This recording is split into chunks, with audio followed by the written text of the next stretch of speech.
কোনো পরিচয় নাই, তাদের কোনো মর্যাদা নাই, তাদের পরিবারের ভবিষ্যৎ কি? তাদের ছেলেমেয়েরা জিজ্ঞেস করে আপনি কোথায় কাজ করে? আমার বাবা, আমার মা।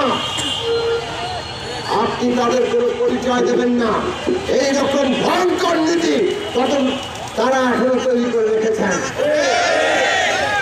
আমরা পরিষ্কার করে বলি, দৈনিক মজুরি ভিত্তিক কর্মচারীদেরকে তাদের যে অধিকার, সুনির্দিষ্ট বেতন, উৎসব ভাতা, ঈদের সহ সমস্ত উৎসবের ভাতা, তাদের বোনাস, অতিরিক্ত কাজ করালে, তাদের সাপ্তাহিক ছুটি, তাদের এই সমস্ত অধিকার, মাতৃত্বকালীন ছুটি, সমস্ত কিছুর ব্যবস্থা করতে হবে।